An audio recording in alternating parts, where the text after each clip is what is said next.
Welcome back to the Gen Z Show. I'm your host, Jamie, and today we're diving into a topic that I think many of us can relate to. How can you overcome imposter syndrome and build confidence in your abilities?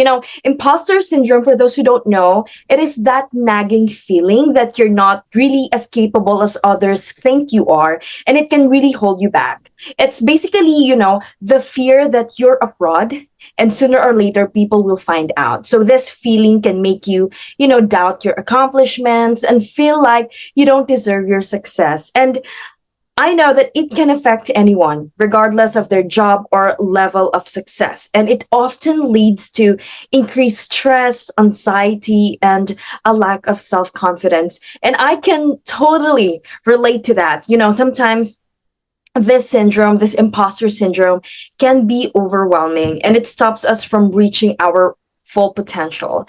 But don't worry, guys, we're here to talk about ways to beat it and boost your confidence. So, right here with me is the very beautiful Gennie Assistol as she shared her experience about imposter syndrome and how she handles it. Hi, Jen.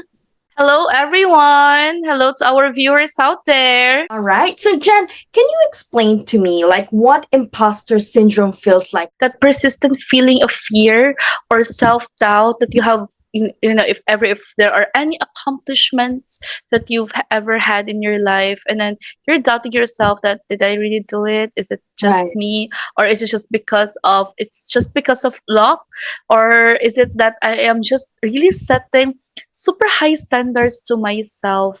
Yeah, I can totally relate to that. Like, people would see it as a very huge accomplishment, but for you, it's just a one task that has been done, and that's it. Yeah, I just feel like for example, if I had a specific achievement, like it's either personal or work wise, truth is that it's just really like your mindset and how you position yourself on that specific aspect. When do you usually feel like an imposter in your work or personal life? What are the things that triggers it? For the followers of Tahche Careers, I know you're very much familiar about me. So I'm really part of the talent acquisition team here with Tahche, and I'm also part of the recruitment marketing team. Sometimes I doubt myself or my ability that if ever I have, an opportunity to close this hiring, or if there is really like a chance for me to put the strategies into place. And I'm like a risk taker, so I always believe that in every crisis that I have, James, there will always be like a solution for it.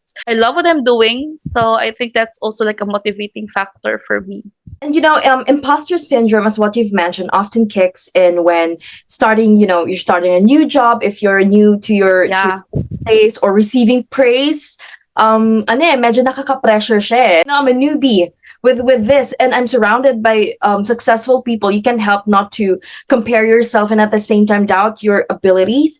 But for you, Jen, how do you recognize when you're feeling like you're having an imposter syndrome or you're starting to doubt yourself? Yes. So for this one, James, I think majority of for those who recruiters out there who are listening, and also for those what you have mentioned, like just new to the job or new to a specific environment, entering into unfamiliar territory talaga, whether it's like new recruitment strategies or new types of things that you've been doing. I usually reflect on my experiences, James. Like, for example, the fear of not having or not getting really my desired results is what makes it more challenging. So, Right. this fear needs just a change of perspective that's somehow also motivates me to take an action. So, when I work on projects, if something that is bothering me or my curiosity really kicks in, so what if I'll try this way? Or what if I'll do this another plan B? I'm really like sometimes also experimental, James, with regards with my job. I think that's why I'm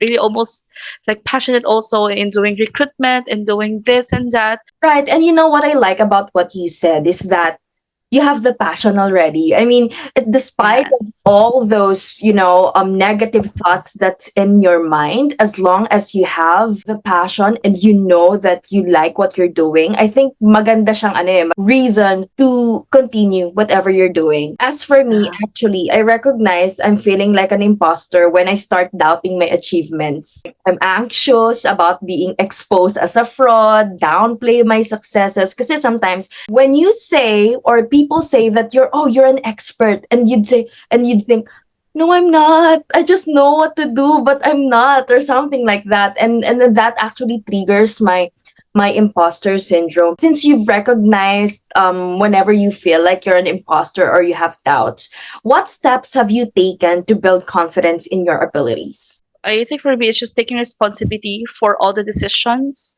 like Mhm, specifically my decisions in personal life or in professional setting, and mhm. expressing, insights to other people towards, trials and setbacks. I really want to start it by acknowledging your own strengths and skills. You Right, just need right. to focus on what you are truly passionate about. You just need also to embrace like the positive thinking. If other people's can, of course, there's always like a huge possibility that I can also do it. So again, you just really need to focus on your skills. Acknowledging your own strengths can really lead you to, focus on what is really your goal all about. Right. And you have to control what things you can control. You cannot control everything kasi. So, Yes. right? And So I think that's where parang overthinking kicks in. correct, Pag correct. gusto mo nang i-control lahat ng factors all around you in your environment. And sometimes you can control it, right? So you don't have Yeah, true. about it.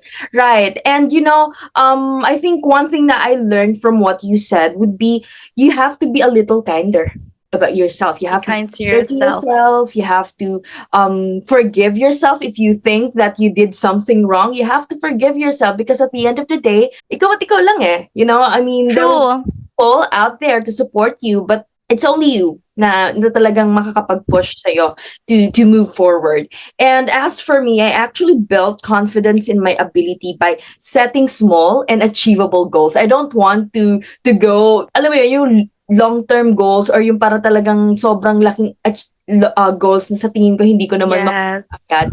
And I am really open seeking feedback because that's how you really grow. You cannot learn things by just reading. You have to apply it. And if it's Yeah. failed, it's a learning I process. cannot just use Google like how to build my Exactly. confidence. Correct. It's an experience. And one thing na I like doing then, just to share with you, Jen, is to celebrate my success, whether it's small or Yes. big. And Jen, can you share maybe a time when you successfully overcame feelings of self-doubt? Because I really don't think na pang-isahang beses lang siya. Like, if you experience that, yun na yun.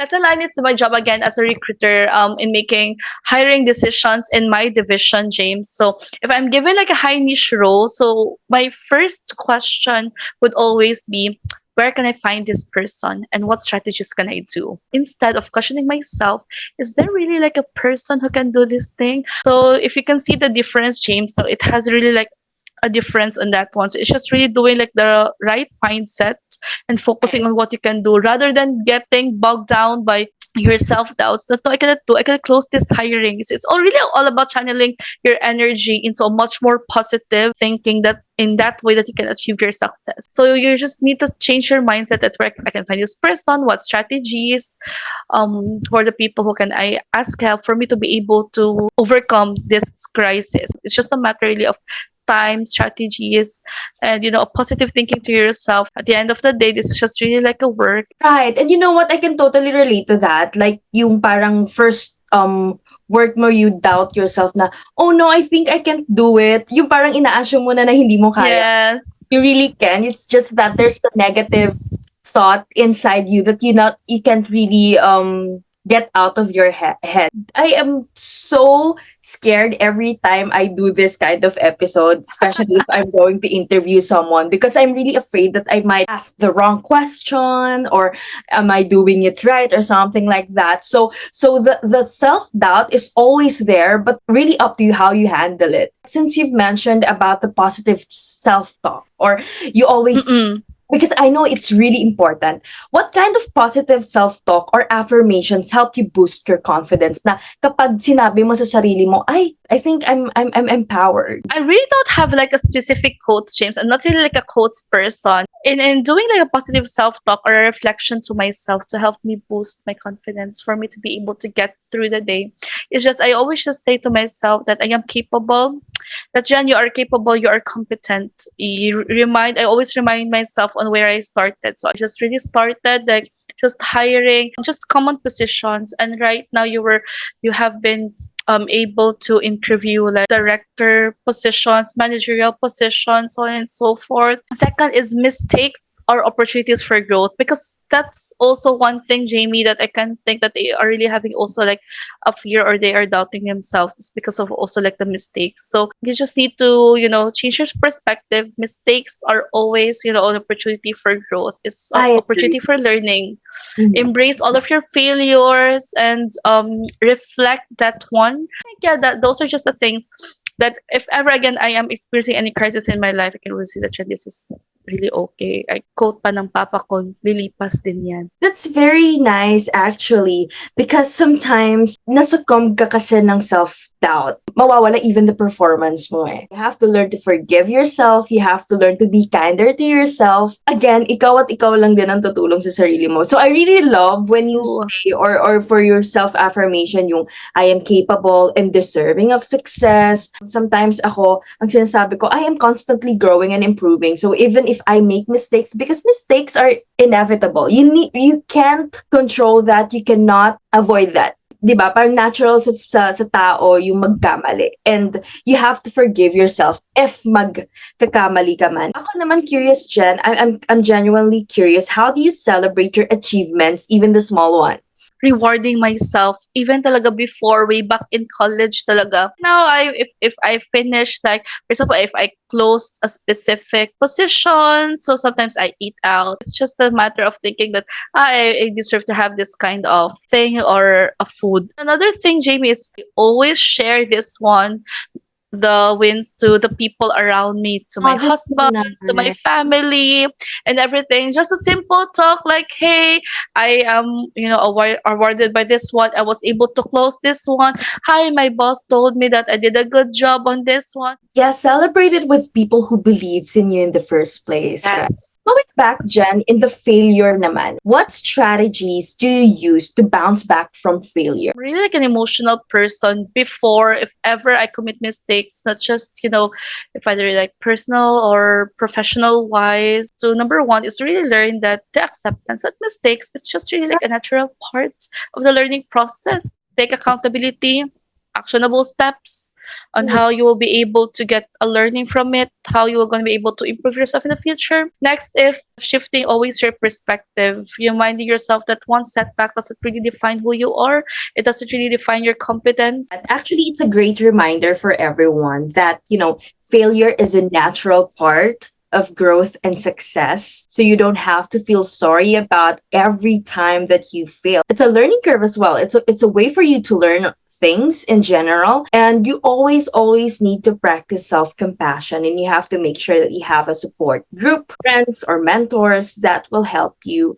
all throughout. What practical tips or techniques would you recommend to someone who's struggling with imposter syndrome? Kasi kanina, bounce back from failure eh. I think this is also the time of graduation, right? Graduating. So I think people or kids out there are having like honors or receiving medals. So some viewers out there who thinks that their achievements is not really for you. Either you have this specific syndrome, always feeling like a consistent feeling of doubt and fear. That feeling is common to all of many successful people who experience it. It's not just you. All of our successful peoples out there, they also have this specific feeling. So always challenge your thoughts by changing your perspective. Again, set it to a much realistic goals. I like what you've mentioned, JB, to seek support. If you don't have any family members that you can talk to, if you're, you try with your friends, try with your trusted mentors who can really help you with regards with the guiding all throughout those fears and doubts. So stop social comparisons, And then practice self compassion. Be really kind with yourself. And I also recommend actually to keep a record of achievements because sometimes we tend to forget everything that we achieved just because we did something wrong in a specific task, you know. And again, practicing positive self talk, seeking constructive feedback. You have to get feedbacks for you to be able to grow, right? So, last question, Jen. Um, how important is it, especially for you, to remind yourself of your past successes? For those who are visually, learning people who wants to see always their achievements or whatsoever, you can create like a visual reminder, visual board, or your success journals. You can do always on that one. But for me, it's always like a practice of gratitude, James, if I may say, like regularly express gratitude to yourself, to the people around you, and That's so beautiful, Jen. Thank you so much for the reminder. Actually, that's about it for our interview with you. And again, guys, I hope our conversation on overcoming imposter syndrome has resonated with you.